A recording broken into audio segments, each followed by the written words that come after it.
지난날 말씀은 마태복음 17장 9절부터 13절까지의 말씀입니다. 신약성경 마태복음 17장 9절부터 13절까지의 말씀인데요. 교독해서 한 절씩 읽겠습니다. 그들이 산에서 내려올 때 예수께서 명하여 이르시되 인자가 죽은 자 가운데서 살아나기 전에는 본 것을 아무에게도 이르지 말라 하시니 제자들이 물어 이르되 그러면 제자여 서기관들이 엘리야가 먼저 와야 하리라. 예수께서 대답하여 이르시되 엘리야가 과연 먼저 와서 모든 일을 회복하리라. 내가 너희에게 말하노니 엘리야가 이미 왔으되 사람은 이야지 못하고 이별을 회복하려니까 인자도 이와 같이 그들에게 고난을 받으리라 하시니. 읽겠습니다. 그제서야 제자들이 예수께서 말씀하신 것이 세례 요한인 줄을 깨닫는구나. 아멘. 할렐루야. 오늘 성령께서 우리 삶의 걸음을 인도하실 줄 믿습니다. 어제 본문에서 예수님은 어쩌면 다른 제자들보다 더 이해가 깊고 깨달음이 더딘 그런 제자들을 변화산 위로 데리고 올라가시면서 나머지 공부를 시키고 계신 것들을 우리가 확인해 보았는데요. 자, 그런데 오늘 이어지는 본문에서 이렇게 이런 영광스러운 그 장면을 목격했던 그 제자들에게 그 예수님께서 놀라운 모습으로 변모되시고 또 천상의 존재들이라고 여겨졌던 모세와 엘리야를 만나시는 그 장면을 목격했던 그 세 명의 제자들에게 뜻밖의 명령을 주시는 그런 대목이 오늘 본문에 기록되고 있습니다. 여러분, 그 명령이 무엇입니까? 먼저 9절 말씀을 한 번 더 보십시오. 제가 읽겠습니다. 그들이 산에서 내려올 때 예수께서 명하여 이르시되 인자가 죽은 자 가운데서 살아나기 전에는 본 것을 아무에게도 이르지 말라 하시니, 지금 예수님의 명령이 무엇입니까? 지금 너희가 본 것을 아무에게도 말하지 말라 이렇게 명령하고 계시죠. 예수님이 죽으시고 부활하시기 전까지 그 변화산 위에서 본 것들을 말하지 말라고 이렇게 당부하시고 명령하십니다. 여러분들 왜 말하지 말라고 하시는 것일까요? 왜 예수님께서 침묵하라고 이 사건에 대해서 이렇게 명령하시는 것입니까? 실컷 보여줘 놓고는 보여주시면 알지 얼마나 입이 근질근질할 텐데, 그죠? 그 세 명의 제자들이 그 장면을 목격하고 그 자리에 있었으면서 그런 영광스러운 그 자리에 함께 있으면서 내려와서는 얼마나 그것들을 자랑질하고 싶었을 텐데, 그런데 왜 아무에게도 알리지 말라고 그렇게 말씀하시는 것입니까? 그 이유는 아직 주님의 때가 이르지 않았기 때문입니다. 예수님께서 6월절 어린 양으로 정확한 시기와 정확한 방법으로 대속의 제물이 되셔야만 했는데 그 죽으심이 앞당겨져서는 안 되는 것이죠. 또는 더 뒤로 밀려서도 안 되는 일이었습니다. 만약 예수님께서 영광스러운 모습으로 변모되셨다, 그리고 모세와 엘리야를 만났다, 뭐 이런 소문들이 퍼지면 지금 당장 어떻게 될까요? 지금도 바리새인들이, 제사장들이, 종교 지도자들이 예수를 죽이려고 혈안이 되어 있는데, 그런데 그 상황 가운데 기름을 더 끼얹으면 아마 예수님만 아니라 예수님 그런 영광스러운 모습을 목격했다고 하는 제자들까지도 위협을 받을 수가 있었겠죠. 지금 변화산 위에서 영광을 나타내신 이유는 이 세 명의 제자들에게 예수님의 목적이 있고요.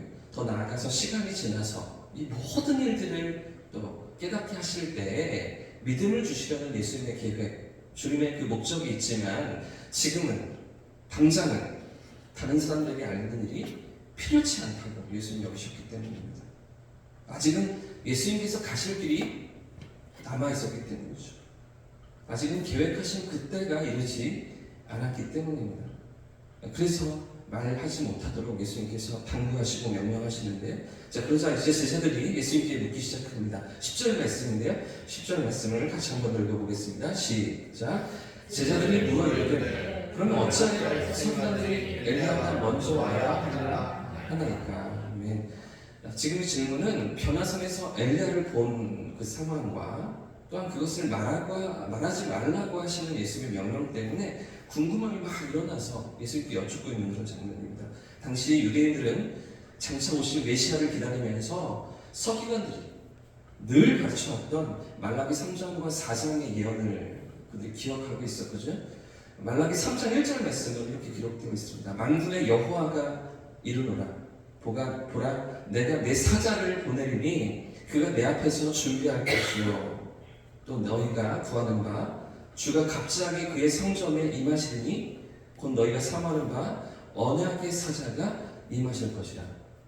이렇게 약속해 주셨기 때문이죠. 근데 장차 메시아가 오실 때인데 구원자가 오실 터인데 그분이 오시기 전에 하나님께서 보내시는 사자가 내 사자가 먼저 임할 것이고 그리고 그 언약의 사자가 갑자기 임하실 것이다. 이런 약속의 말씀이 있었던 것입니다.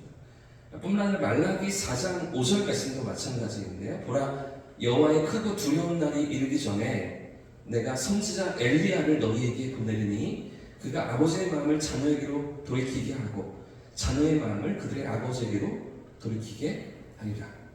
똑같은 약속의 말씀이죠. 그러니까 메시아가 오시기 전에 보내신 사자, 그 언약의 사자가 누구라고요? 선지자 엘리야라고 그들은 믿고 있었던 것이죠. 근데 엘리야는 이미 왔습니다. 이미 왔다가 하나님 맡기신 사명을 감당하고 떠났잖아요. 근데 또다시 엘리야를 보내신다는 말씀, 그 엘리야가 누구인가? 그 언약의 사자가 누구인가? 늘 이런 궁금증을 가지고 고민하고 또 말씀을 가지고 토론하던 그런 유대인들 아니었겠습니까? 자, 그런데 지금 이 세 명의 제자들이 그 엘리야를 보았잖아요. 변화산을 위해서 그 엘리야를 보고 확인하였고 또 산 위에 함께하는 그런 자리에 있었는데 그런데 예수님께서 이 사건을 말하지 말라고요. 알리지 말라고요. 그러니까 이런 궁금증들이 일어나는 겁니다. 그 말라기서에 약속하신 말씀은 무엇이고 어떤 의미이고 그리고 지금 엘리야를 보았던 이 장면은 또 무엇인가. 지금 엘리야가 왔던 이 장면이 그 말라기 선지서의 성취가 아닌가 뭐 이런 궁금함들이 생기면서 제자들이 예수님께 묻고 있는 것 아니겠습니까? 그러자 이런 제자들에게 예수님의 대답이 무엇입니까? 11절 이하의 말씀도 보십시오. 제가 읽겠습니다. 예수께서 대답하여 이르시되 엘리야가 과연 먼저 와서 모든 일을 회복해야만 된다. 이런 말씀을 하고 계시죠. 내가 너희에게 말하노니 엘리야가 이미 왔을 때 사람들이 알지 못하고 임의로 대우하였도다. 이와 같이 인자도 이와 같이 그들에게 고난을 받으리라 하시니. 여러분 예수의 대답이 무엇입니까? 엘리야가 이미 왔다는 것이죠. 선지자 말라기의 예언대로 하나님의 그 약속대로 이미 그 언약의 사자가 왔다라는 것입니다. 지금 세 명의 제자들이 변화산 위에서 보았던 그 구약의 엘리야를 얘기하는 것이 아니라 사실은 누구를 가리킵니까? 아버지의 마음을 자녀에게로 돌이키게 만들고 또 자녀의 마음을 아버지께로 돌이키게 만드는 것. 이것이 사실은 예수님께서 하시는 역할이신데 구원자가 오셔서 바로 그 길을 여시고 그 자리로 당신의 백성들을 데리고 나아가시는데 그 예수님보다 그 구원자보다 일찍 와서 조금 더 일찍 와서 그 길을 예비하는 언약의 사자가 누구라고 예수님 말씀하고 계시는 것입니까? 세례요한을 가리키는 것이죠. 예수님 오실 길을 예비하고 그 길을 준비했던 그 세례요한이라고 예수님 말씀하시는 것입니다. 그제서야 13절에서 제자들이 그 엘리야가 세례요한을 가리킨다는 것을 이해하고 있는데요. 그런데 여러분 오늘 본문의 중요한 것은 지금 이 대화 속에서 제자들이 이제 한 가지를 깨달았습니다.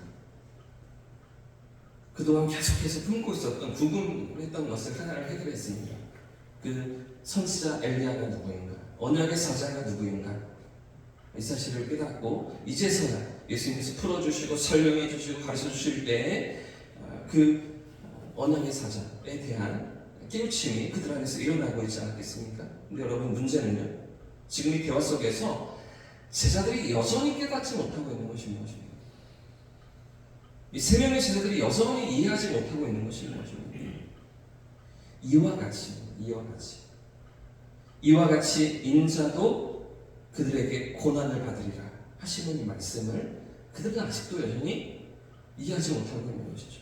세례요한이 엘리야와 같이 예수님 오실 길을 예비하며 백성들의 마음을 하나님께로 향하게 했다는 것 여기까지는 이해했습니다. 하지만 그들이 그럼에도 여전히 이해하지 못하는 것은 우리 구주께서 그들 앞에 계신 예수님께서 죽으시기 위해서 이 땅에 오시고 반드시 고난을 받고 반드시 죽임을 당하고 반드시 다시 살아나셔야 한다는 이 사실을 전혀 이해하지 못하고 있는 것이죠.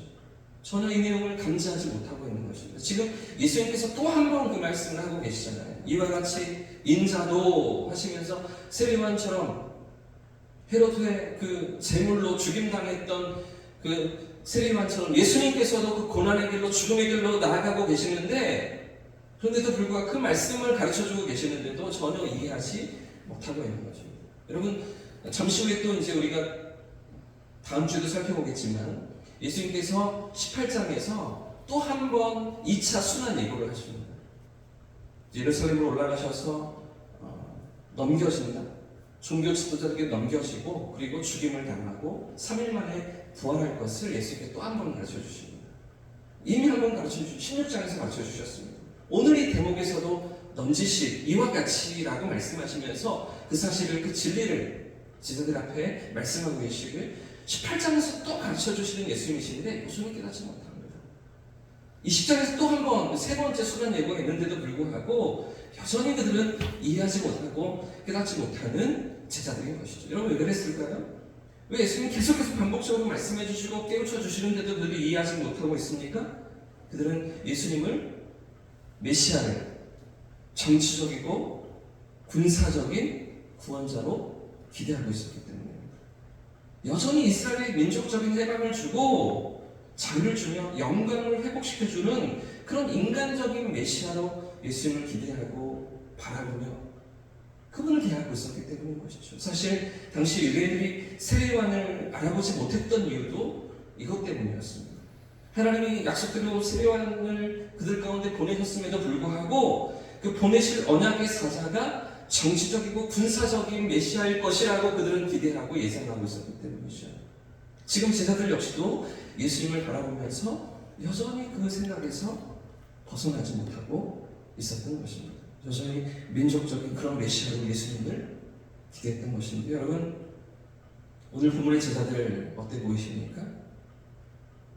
지금 이 변화산 위에서 놀라운 그 예수님이 나타내 보여주시는 영광을 확인하고 경험했던 이 세 명의 제자들 어떻게 보이십니까? 하나를 알려주면 둘을 깨닫는 것이 아니라 둘을 알려줘도 하나밖에 이해하지 못하는 거죠. 이 하나를 깨닫는데도 오랜 시간이 걸리고 또 설명해주고 또 이해시켜 주어야 하는 그런 제자들 아니겠습니까? 그렇게 해서 계속해서 예수님 가르쳐 주시고 말씀해 주시는데도 여전히 이해가 되지 않는, 여전히 깨닫지 못하는 그런 제자들 아니겠습니까?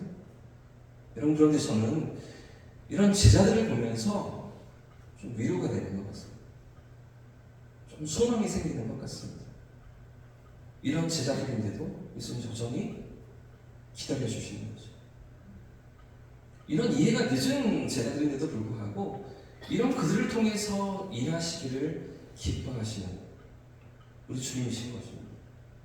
이런 제자들을 사용하시길 원하시고 이런 제자들을 통해서 당신의 꿈과 당신의 나라가 확장되어지기를 원하시면서 여전히 품어주시고 여전히 기다려주시는 우리 주님이신 것 아니겠습니까? 사랑하는 여러분, 그렇기 때문에 오늘 우리의 연약함 때문에 낙심하지 말아야 합니다. 우리 부족함 때문에 주저앉지 말아야 하는 것이죠. 이런 제자들인데도 예수님 사용하시기를 원하십니다. 이렇게 부족한 제자들인데도 불구하고 여전히 그들을 품으시며 기대하시고 기다려주시고 사용하시는 우리 주님 아니십니까? 사랑하는 여러분, 다시 은혜를 붙잡고 다시 은혜를 사모하면서 주님 앞에 나아가는 저와 성도들 되시길 축복합니다. 제자들처럼 연약하지만 부족하지만 이런 우리를 이끄시고 빚어가시는 그 주님의 손길을 기대하면서 우리의 능력이 아닙니다. 우리의 지혜가 아닙니다. 우리의 실력이 되어서가 아니라 우리를 빚어가시고 우리를 통해 이런 우리를 통해 일하기를 기뻐하시는 주님이심을 우리가 신뢰하면서 오늘도 믿음의 길로 나아가는 저와 성도님들 되시기를 예수님의 이름으로 축복합니다.